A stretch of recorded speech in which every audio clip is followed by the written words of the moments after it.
but I don't want to show that to anybody. But certainly you wouldn't show it to a businessman who is helping us so much. He's a great patriot. He's paying a big price for helping us cut costs, and he's doing a great job. He's finding tremendous waste, fraud, and abuse.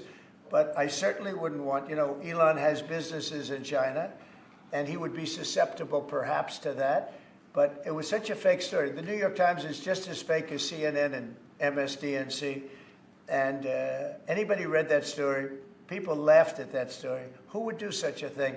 And the first thing I did is I called Susie and I called Pete. I said, is there any truth to that? And they said, it's ridiculous. No, he's over there to talk about costs. You might want to address that, Pete. But Elon was over there today to address costs. Doge, thing called Doge, which you've heard about. Pete? That's exactly right, Mr. President. You pointed out it was a fake story. We pointed out it was meant to sort of undermine whatever relationship the Pentagon has with Elon Musk. Elon Musk is a patriot. Elon Musk is an innovator. Elon Musk provides a lot of capabilities our government and our military rely on, and I'm grateful for that. We welcomed him today to the Pentagon to talk about Doge, to talk about efficiencies, to talk about innovations. It was a great informal conversation. The rest of that reporting was fake. There was no war plans. There was no Chinese war plans. There was no secret plans. That's not what we were doing at the Pentagon. I might add that I think Elon, if they ever wanted to do that, I think Elon wouldn't do it. I think he wouldn't do it. He wouldn't want to put himself in that position. But if you read what's out of the New York Times, it's such a dishonest newspaper. It's such garbage. It's, it used to be called all the news that's fit to print. Well, it's all the news that's not fit to print. They have fake sources, or they don't have sources. I think they make most of it up. But this was a made-up story by the New York Times. I call it the failing. It's a failing newspaper. It's failing. And something else. We do need honest journalism in this. We've made such big strides over the last 2 months, but we just need honest journalism, and we don't have it. When you have a CNN, you have to watch these people every once in a while just to see where they're coming from, and it's so dishonest. MSNBC is, I think, probably worse, and they're both doing horribly in the ratings. I think they're going to be turned off. I don't think they're not doing any ratings. You're doing well in the ratings.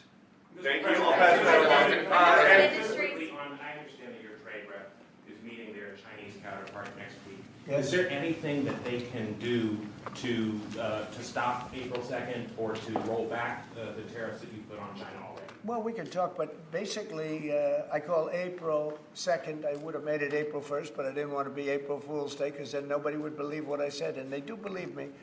April 2nd is going to be Liberation Day for America. We've been ripped off by every country in the world, friend and foe. We've been ripped off on trade. We've been ripped off on military. We protect people, and they don't do anything for us. It's just so unfair for years and years. And now some of that money is going to be coming back to us in the form of tariffs. Tens of billions. It's going to be numbers like nobody's ever seen. So NVIDIA announced today, you saw that, hundreds of billions of dollars of investment. The biggest chip maker in the world announced hundreds of billions of dollars of investment. Hundreds of billions, not millions, but billions. They're all coming here. Apple just announced $500 billion worth. They're going to build plants here. They built their plants in China. They're going to build them here. And they're starting immediately. We have investment, the likes of which this country has never seen, already announced.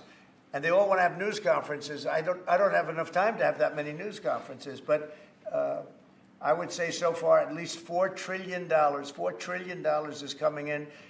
Car companies, very importantly, a lot of the car companies that we're going to build in Mexico or Canada are now building here, because I don't want cars from Canada. I don't want cars from Mexico. They want to do it, it's fine, but I want the car companies to build here, not... they were building in Mexico 3 plants, big plants, really big plants, and they were going to sell the cars right across the border. We wouldn't have the jobs, we wouldn't have the profits, we wouldn't get the taxes, we get nothing. All we get is unemployment and empty factories. Those days are over. So now those 3 places are going to build here, but many more than that. We have a big one. Honda is building, just announced a really big plant in Indiana, great state, smart place to build.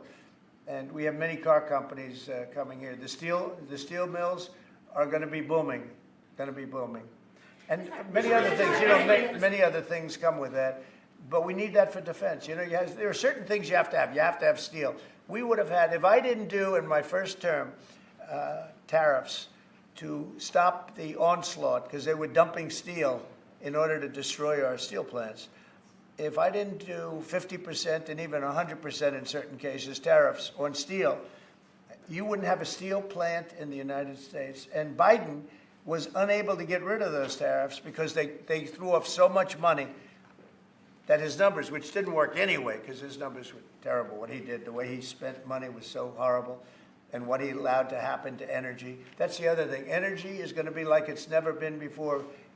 Mr. Vice President is here. If you have any, do you have anything to say while you're here? He's a very good Vice President. I'm just here to watch the show, sir. Okay. I think airplanes are pretty cool, so I want to go check this out. It is cool. Mr. President, President, to take off the trade war at this point, though.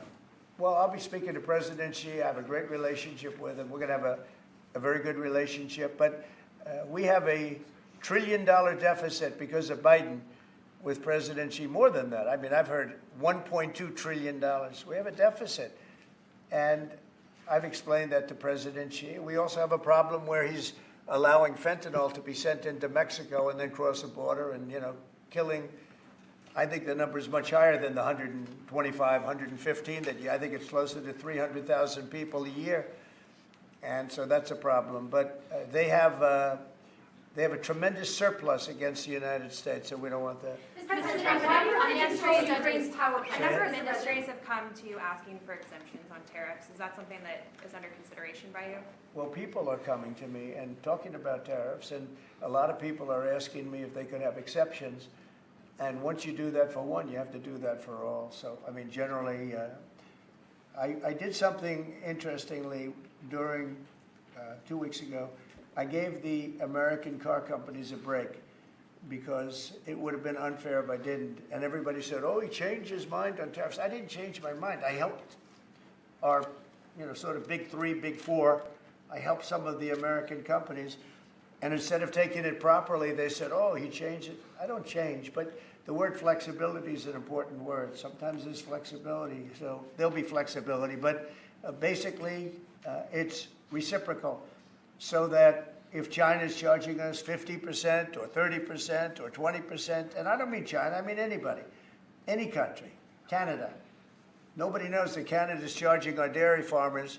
They have 270% tariffs. Nobody knows that. Nobody knows that. They have up to 400%. They have a couple of tariffs at 400%. Nobody knows that. Nobody talks about that. And remember, with Canada, we don't need their cars. We don't need their lumber. We don't need their energy. We don't need anything from Canada. And yet it costs us $200 billion a year in subsidy to keep Canada afloat. So when I say they should be a state, I mean that. I really mean that. Because we can't be expected to carry a country that is right next to us on our border. It would be a great state. It would be a cherished state. The taxes for Canadian citizens would go down in less than half. They don't spend money on military because they think we're going to protect them. There are many things that they do, like icebreakers. They want us to provide icebreakers for them. Oh, that's wonderful. So the Canada, they're very tough traders too. I want to just tell you, of all the people, they're tough traders. They trade very tough. And, you know, the expression I use is, some people don't have the cards. I used that expression about a week and a half ago, right? Somebody was negotiating who didn't have the cards, who's now, I think, saying that he wants to do it, and I think we're going to have a big deal on that very special something. We got to make a deal on that. But Canada has been a very nasty negotiator against the United States, took advantage of the United States for a long time. But nobody knows that they were getting 270% tariffs on dairy products. Mr. President, a follow-up on Canada, and I don't think I've heard you say this in all of the talk about Canada becoming the 51st state. Are you concerned that if they became the 51st state, they would be a very, very blue state? Very, very big and very, very blue. No, there might be, but it would, you know, you have that artificial line that goes, that straight artificial, that looked like it was drawn by a ruler, somebody with I don't mean a ruler like a king, I mean like a ruler, this way. And it's just an artificial line that was drawn in the sand And- or in the ice. And And you know, he's- and can I tell you, Peter, just, you add that to this country, what a beautiful landmass, the most beautiful landmass anywhere in the world. And it was just cut off for whatever reason. It would be great. Now, is it liberal? Maybe. But, you know, a conservative, until I got involved, because I don't care who wins up there. I frankly probably would do better with the liberal than the conservative, if you want to know the truth. But just a little while ago, before I got involved and totally changed the election, which I don't care about, probably it's to our advantage, actually. But the conservative was leading against, I call him Governor Trudeau. The conservative was leading by 35 points. So, you know, so I don't know about that. I think Canada is a place like a lot of other places. If you have a good candidate, the candidate's going to win. And I don't know if you've seen this, but the two astronauts that you just helped Yeah. save from space, they didn't get any overtime pay for all that extra time. They got $5 a day per diem. Oh. For 286 days, that is $1,430 in extra pay. Is there anything the administration can do to get them, to make them whole? Well, nobody's ever mentioned this to me. If I have to, I'll pay it out of my own pocket, okay? I'll get it for them. Mr. President, one follow-up on the I'll take care of that. I like that. I think that's, I'll pay it right out of my, is that all? That's not a lot for what they had to go through. And I want to thank Elon Musk, by the way, because think if we don't have him. You know, there's only so long, even though they're in the capsule up there, that the body starts to deteriorate after 9 or 10 months and gets really bad after 14, 15 months with the bones and the blood and all the things that you've been reporting on very well. And if we don't have Elon, they could be up there a long time. Who else is going to get him? And I just want to thank him. He's going through a lot, what they're doing to him. And these people are going to be caught, and they're going to be caught, and they're going to be prosecuted. And from what they tell me, I see this just by watching your programs and reading the news, but from what they tell me, they could get 20 years in jail, and they'll get it. I'll tell you, there's going to be no leniency, and there'll be no pardons. I can tell you that right And you now. said this morning 20 years in jail, and then maybe you said this morning 20 years in jail, and then maybe they'll go to one of these prisons in El Salvador. Do you think with the way that the judges have been issuing injunctions, it would be easier or harder to send these Tesla domestic terrorists to a jail in El Salvador than these MS-13 or Tren de Aragua guys? Well, I view these people as terrorists just like others. These are, when I looked at those showrooms burning and those cars, not one or two, like 7, 8, 10 burning, exploding all over the place. These are terrorists. You didn't have that on January 6th, I can tell you. You didn't have anything like that on January 6th, which is sort of amazing because on January 6th, the Democrats were talking. Nobody was killed other than a very beautiful young woman, Ashley Babbitt. Nobody was killed. And you look at what's going on now with these terrorists. These are terrorists, and that's an organized event. You know, take a look at their signs. Take a look. They're all made by the same sign company. A nice, expensive job. Now, these are the people that finance it are, in my opinion, in just as big a trouble as the people that are setting the match and setting the fires. So we'll see. It's under very serious investigation by the FBI and by the Justice Department. These people are terrorists. Okay. Mr. President, Yeah, go ahead, behind you, please. Mr. President, what do you say to American military families who are seeing Elon Musk at the Pentagon today, are hearing about Defense Department cuts, and their thoughts are immediately going to the safety of their loved ones who are currently deployed? Well, we're making our country strong. And when they see a thing like that and they hear that story about Elon and China, what they should do is realize that the New York Times is a corrupt institution, because I think they're the ones. They knew that story wasn't true. Nobody believed that story. People that, when I first called, they laughed when they heard the story. Nobody believed it, that the Pentagon was giving him a briefing on what war with China would look like, and he has business. No, they made that up because it's a good story to make up. They're very dishonest people. Look, I have it with the Times, and you'll see more and more of it. To me, it's a very dishonest organization. But a story like that is made up. It's total fiction. And I just wanted to make sure. I called up Chief of Staff and I called up Pete. And I said, is there any truth to that? Absolutely not. He's there for Doge, not there for China. And if you ever mentioned China, I think he'd walk out of the room. He wouldn't take it anyway. So it's just a made-up story. Nobody's taking better care of the military. One of the things that I know that Pete's doing is he's talking about a lot of the civilian staff, and we're going to get them other jobs. You know, we're going to have a lot of jobs in this country, but we don't want to have wasteful jobs. We want to have meaningful jobs. And those were wasteful jobs. Those are jobs that not only military, but jobs where people don't show up. You take a look at Department of Education. I've never seen so many buildings with the names on it. You go past one after another Department of Education, and they're empty. The people don't show up. You know why? Because they have other jobs, because they're playing golf, or they're playing something, they're doing something. And we have a lot of great people, but we have to move that back to the States. We're going to make our country strong, and we're going to get people much better jobs, because we have companies moving into our country, the likes of which we've never seen before. Nothing like this has happened. And it's automatic. They don't want to pay the tariffs. How do you avoid paying the tariffs? You build your plant in the United States, and it's a beautiful thing to see. I see it. So far, I would say $4 trillion. Nobody's ever heard of them. No country's ever heard of numbers like that. $4 trillion, and those are the best ones. The biggest, best chip maker in the world. I'm not a fan of the CHIP Act, where you give billions of dollars away to companies that don't need it, and it won't bring them here.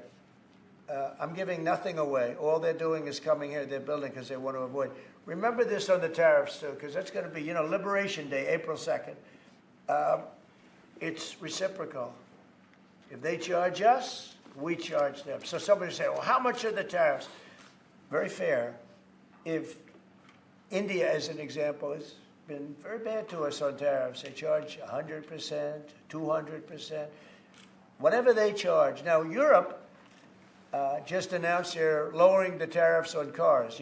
We charge like a joke, 2.5%. That's what this country charges. Europe just announced that they're reducing their tariffs on cars to 2.5%. It's nice. But they also have non-monetary tariffs where they make it impossible for the cars to get in even without the dollars on them and the dollar signs. It's called a non-monetary tariff, where they put on controls where no matter what happens, because they don't want cars, they don't want the American car in their market. And yet they send us millions of cars. They send us big agriculture. They don't want our agriculture. They don't want anything from us.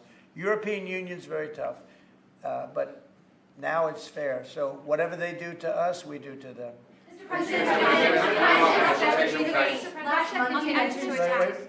Russia continues to attack Ukraine. Are you planning to impose any sort of Well, sanctions? they're fighting against each other.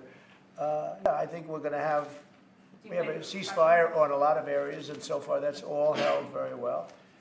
And getting that ceasefire, they had a lot of guns pointing at each other. You had some soldiers, unfortunately, surrounded by other soldiers, and they are going to be, I believe, we're going to have pretty soon have a full ceasefire, and then we're going to have a contract. And the contract's being negotiated, the contract in terms of dividing up the lands, et cetera, et cetera.